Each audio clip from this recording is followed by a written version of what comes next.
Jerry, I don't mind at all sharing my chair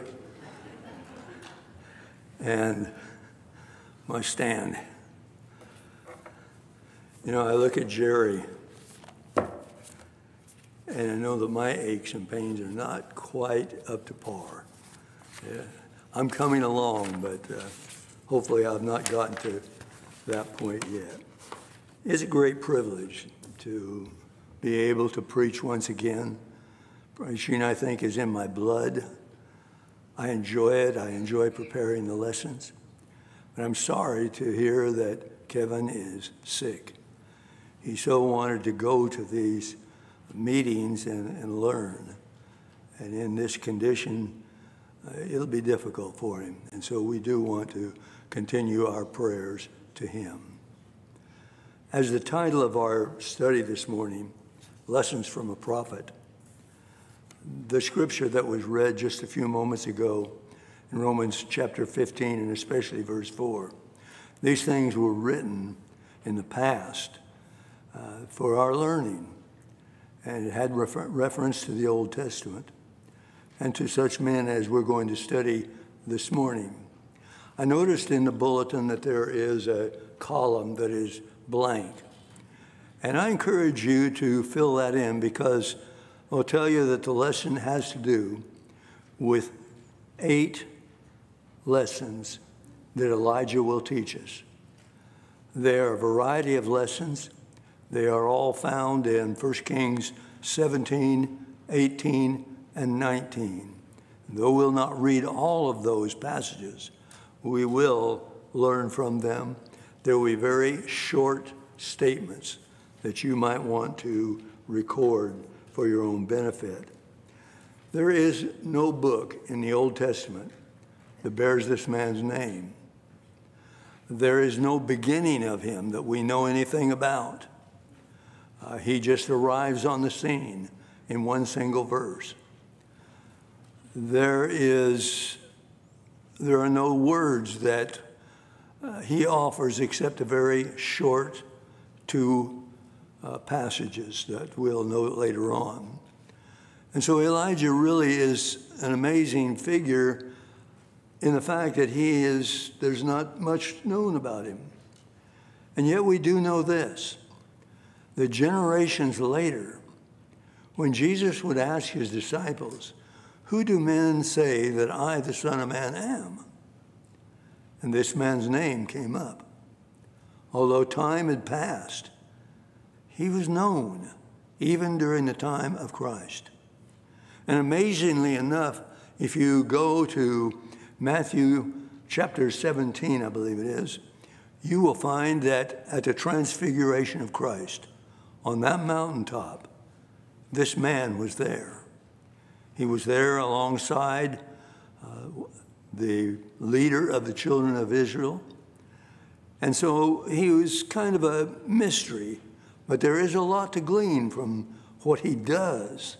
His actions may speak even louder than his words. So by now you know that I'm talking about the prophet Elijah. Elijah was a man needed at the time to show exactly the kind of situation that we're going to find Elijah in. I'd like for you to note 1 Kings chapter 16, beginning in verse 30 and reading down through verse 33.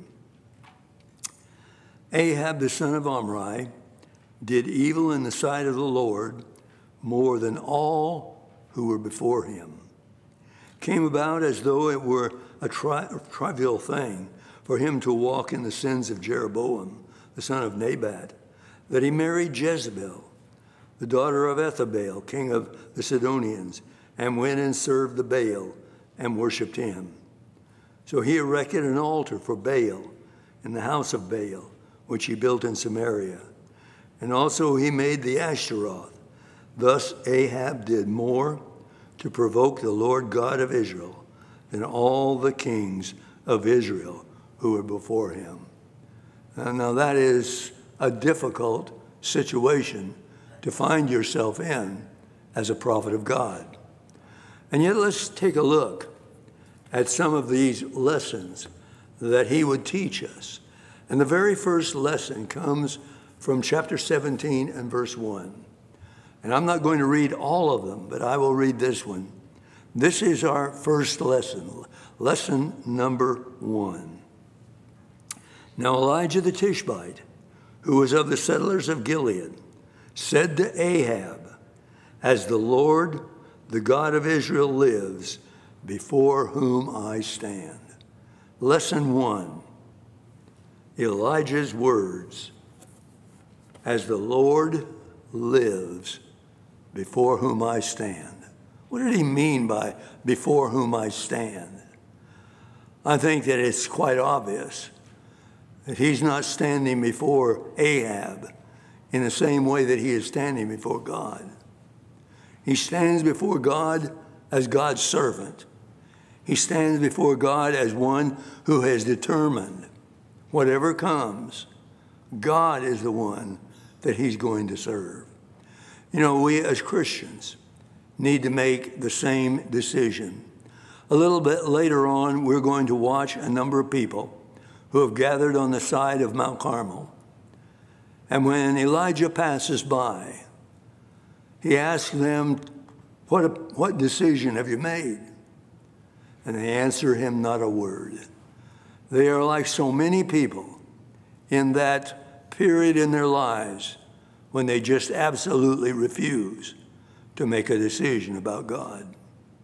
And so the very first thing I think that you might want to write down, as the Lord God lives, before whom I stand.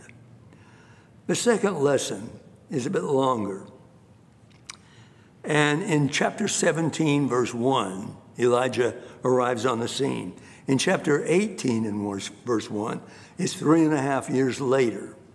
So between these two occasions, a number of things happened to Elijah that he must live through. This is what I'd like for you to write down. Spiritual sustainability. Don't ask me to spell it. Spiritual sustainability. During the 3.5 years, what keeps Elijah going? I want to take note of a few things that you'll find in chapter 17 if you look through. First of all, a promise is made. Look at chapter 17 and verse 4. God is speaking. It shall be that you will drink of the brook, and I've commanded the ravens to provide for you there. The ravens are going to bring you meat and bread. Now, let's be honest with ourselves. When God says that, is that easy to accept? Are you just fully assured that no problems, I'm going to have water from the brook, and the birds of the heaven, for some reason, are going to single me out and bring to me bread and water? What does that do to your mind to have to believe things that are almost unbelievable? It's a challenge. But go a step further. If you look at chapter 17 and verse 7, look what happens to the creek. The brook dries up. God said you can drink from this creek. Now, what do you think when the brook dries up? And then God comes to him and says, all right, I'm going to send you to a widow. And the widow will take care of you and feed you. And everything will be okay. So he goes to the widow's home, only to discover that she has enough flour and enough oil to make one little cake. And she's going to divide it with her son, and then they're going to die of starvation. Elijah convinces her that if she will just simply make him a little cake, the things will improve. And so she does. And they do improve. The flour does not run out. The oil doesn't run out. And so he's on a kind of roll, if you please. And then we come to chapter 17 and verse 18. And the widow's son dies. And she blames Elijah. Why did you even come? Why did you raise my hopes? And now my son is dead. You killed him. And what would that do you? You're in this period of time when you're hiding out from Ahab anyway. It's an up and down roller coaster. The moment that you feel good, that you may survive, everything goes down. And so these two words, spiritual sustainability. In just a moment, we're going to see just how strong Elijah remained. I wonder what would keep him stable in his strength. The Apostle Paul wrote this in Philippians chapter 4, verse 11 through 13. There's a passage that has been long misused. I can do all things through Christ that strengthens me. But if you look before that passage, if you look back, you're going to find that the lesson is completely different. And Elijah would appreciate this. Listen to verse 12. Before you get to, I can do all things that Christ strengthens me. I know how to get along with humble means. I know how to live in prosperity in any and every circumstance. I have learned the secret of being filled and going hungry, both of having abundance and suffering need. I can do all things through Christ that strengthens me. When Paul wrote that, he didn't mean I can be a magician to the highest heights. I've learned the secret of being content. Was Elijah content? I hope so. I hope his trust and confidence in God was like another individual in the Old Testament. This time, Solomon wrote this in Proverbs chapter 3, verses 5 and 6. Trust in the Lord with all your heart. Lean not on your own understanding, and he will make your paths straight. Oh, how Elijah needed that. With the up and down over this 17th chapter, Elijah needed that. And yet, when we come to the early part of chapter 18, we find that he's not liking anything. And here again is lesson 3. And it's the longest of the things that you might want to write down. Things are not always what they seem. Things are not always what they seem. Now read with me, first of all, from 1 Kings 18, beginning in verse 15. Elijah said, and here are the words that he spoke in 17:1. Elijah said, as the Lord of hosts before whom I stand, I will surely show myself to him today. So Obadiah went to meet Ahab and told him. Ahab went to meet Elijah. When Ahab saw Elijah, Ahab said to him, is this you, you troubler of Israel? He said, I have not troubled Israel, but you and your fathers have, because you have forsaken the commandments of the Lord, and you have followed Baal. Does that sound like a weak man? I don't think so. If anything, that's a strong man. For all that he's gone through, the ups and the downs, the losses, the hopes, the promises he's made to the widow, and then her son dies. The promises God made to him, and the creek dries up. And now he stands before Ahab, and he says again those magic words, the Lord before whom I stand. He stands. You know, when we stand as a congregation to sing our songs, that's somewhat the same sentiment that Elijah has here. I'm standing before God, not you, Ahab. You're just the king. But I stand before God. Be interesting to go through the Old Testament. I know Elisha will say this a few times. But trace out the number of people who say before the Lord whom I stand. Interesting study. And so, lesson 3, things are not always what they seen. Read with me from chapter 18, verse 20 through 22. He's on the way now to the top of Carmel, and he is alone. So Ahab sent a messenger among the sons of Israel, brought them, well, by the way, let me go back to verse 19. Now then, send and gather me all Israel at Mount Carmel, together with the 450 prophets of Baal and the 400 prophets of the Asherah, who eat at Jezebel's table. So Ahab sent a message among the sons of Israel and brought the prophets together at Carmel. Elijah came near to all the people, and he said, "How long will you hesitate between two opinions? If the Lord is God, follow him. If Baal, follow him." But the people did not answer. Stone cold faces.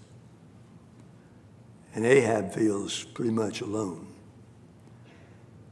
The sustaining power is our fourth lesson. The fourth lesson, the sustaining power of Elijah in a prayer. Turn over to chapter 18, verse 36. They are now at the place of sacrifice on Mount Carmel. By the way, it's that little knob that juts out into the Mediterranean Sea.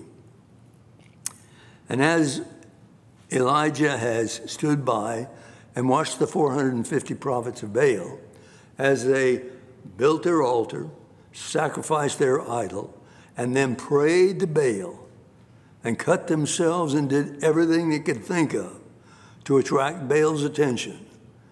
Bring fire down, burn our sacrifice, show all the people who you are.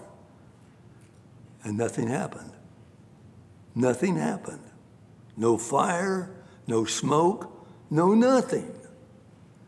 And over at the side, Elijah says, by the way, he might have gone to the restroom.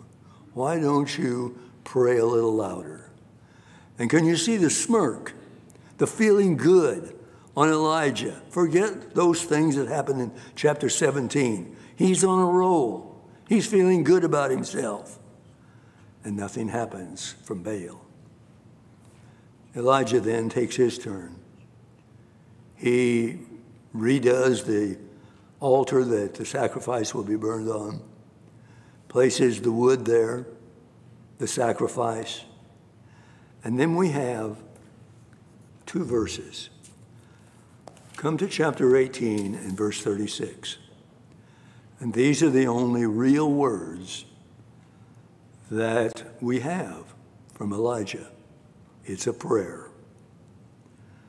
At the time of the offering of the evening sacrifice, Elijah the prophet came near and said, O Lord, the God of Abraham, Isaac, and Israel, today let it be known that you are God in Israel, and that I am your servant, and I have done all these things at your word. Answer me, O Lord, answer me, that this people may know that you, O Lord, are God, and that you have turned their hearts again. Then fire of the Lord fell, consumed the burnt offering, the wood, the stones, the dust, and licked the water out of the trench. Now, I want you to look over at the 450 prophets of Baal. What expression do you see on their faces? Dumbfounded, awe, fearful. Baal is just stone. God is alive and well. And Elijah feels about as high as you can possibly feel. He has done something before their eyes. How can they halt between two opinions? How can they be silent? There are a host of people in our world who can't make a decision about who to worship. But we're not done. And we go to one of the most interesting things I found. And I want to read it, and then I'll give you lesson number 5. Come with me to 1 Kings 18 and verse 43. Now they go up to the top of Mount Carmel, and Elijah bows down and covers his eyes. And we pick up in verse 43. He said to his servant, "Go up now, look toward the sea." So he went up and looked, nothing there. He said, "Go up 7 times." And he went up 7 times. Came about the 7th time that he said, "Behold, a cloud, small as a man's hand, is coming up from the sea." And he said, "Go up, say to Ahab, prepare your chariot and go down so that the heavy shower does not stop you." And this is what I'd like for you to write down. Belief in little clouds. And the more I think about it, the more lessons I see in that. He went from that little tiny cloud about the size of a man's hand to saying to the servant, "Go tell Ahab to flee. There's a heavy rain coming." And you know, we tend to look for big things. Big things catch our attention. But perhaps we ought to begin to look at the little clouds. Those little tiny clouds that we pass over. When if we have the eyes of Elijah, we see bigger things than the little clouds. So many little clouds. When I resigned as an elder, I got quite a few cards thanking me for service. Each one of those clouds, each one of those cards was a little cloud. And they grow in your mind and in your heart. Many of you in this congregation send out cards to people. Those are little clouds that grow in their meaning and significance. Look for the little clouds. Elijah saw a little cloud, or his servant did, the size of a man's hand. And he had no doubt that there was something behind it. And so, lesson number 5, believe in the little clouds, those little things that happen. There's an article in the paper today about the concern that some have over the loneliness that people in our country seem to have. We've been shut out for a year from each other. And yet, some people don't seem to be able to pick up the friendships and go on. We look around at this congregation, at every person that's in this building, and we are thankful that we're not alone. There have been little clouds the past year. What has been done over the internet for us. What has been done as we finally were able to come into this building, little clouds. A few Sundays ago, we had the first potluck in over a year. What does it mean? Little clouds.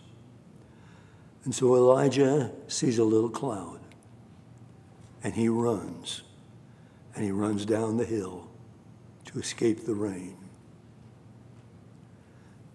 What happens after he comes down from the mountain?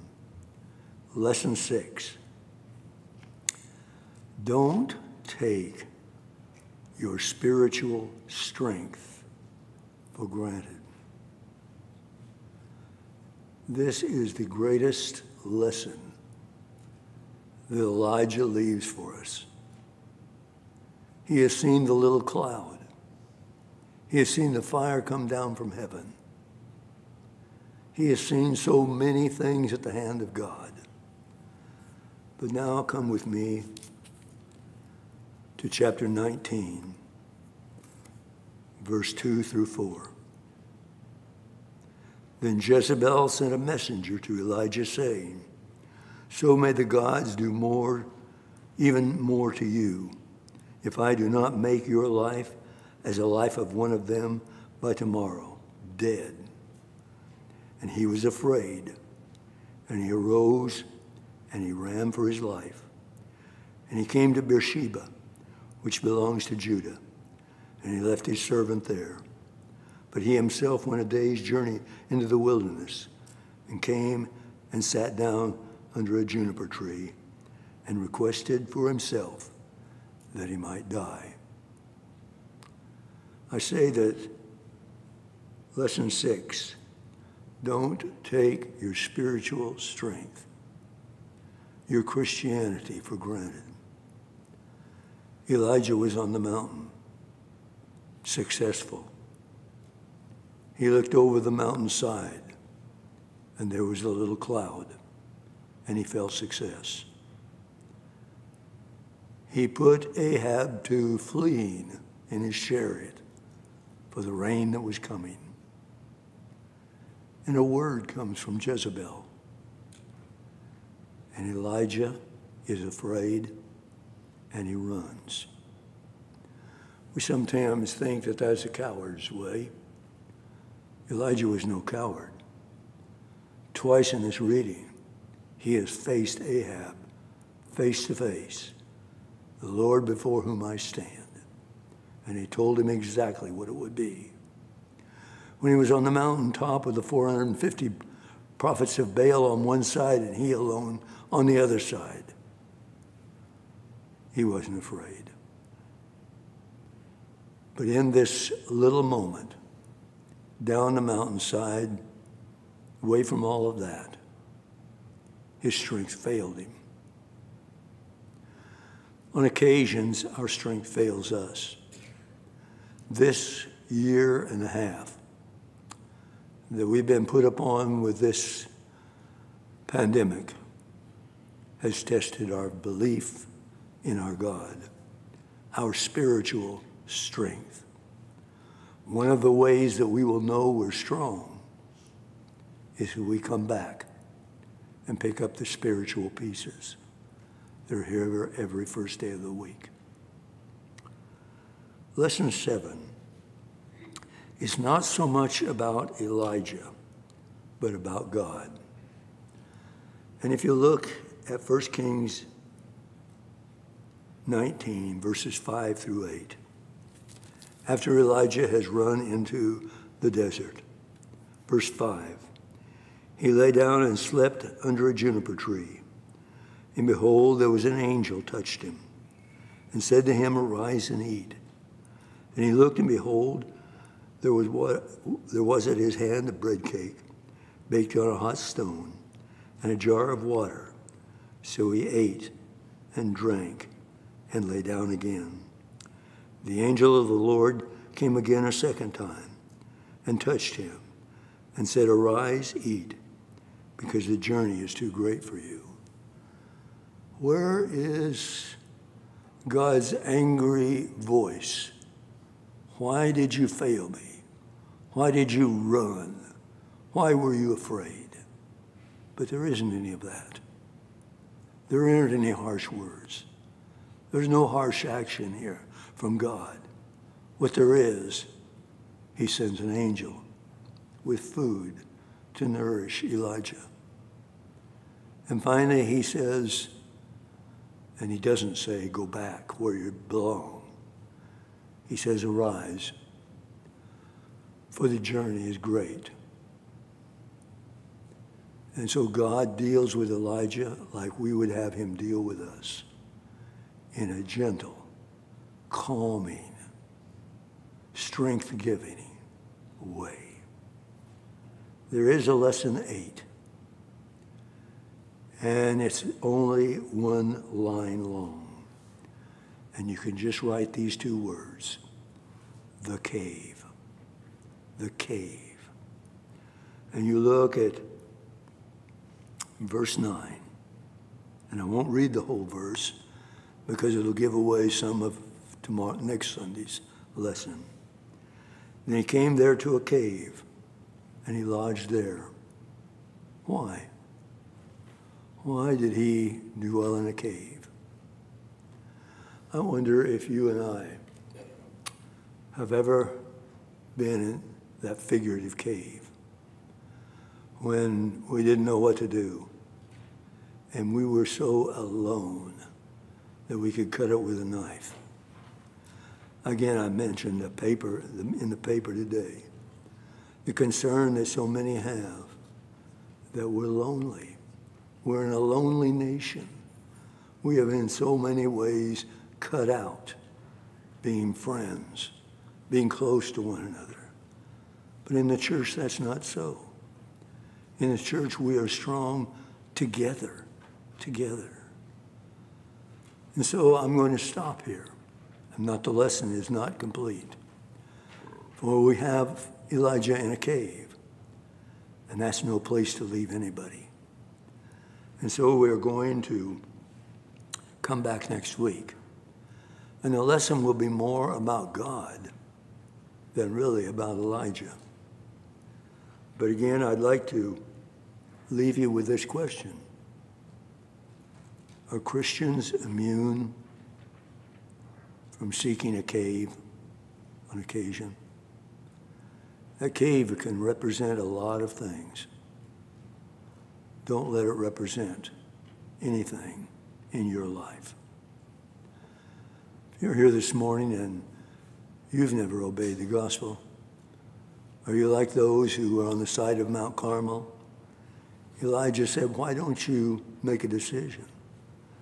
Either serve Baal or serve God, but make a decision. And they stone-facedly looked at him and said not a word, not a word. We can help you. We can help you learn what the Bible teaches about being a Christian. We can help you with examples like Elijah, and it's going to turn out good for Elijah. It's going to turn out good at God's hand. If there's some way that you, as a Christian, need help from God, what Elijah did was go off by himself and pray for God's help. And it came. He succeeded. As we stand and sing, let's stay away from the caves. Let's stay away from the caves. Don't be found there. We have brothers and sisters who will be caring about us, who want the best for us, and may they succeed. I thank you for letting me study with you. Elijah is a great man, and we can learn great lessons from his life. Thank you.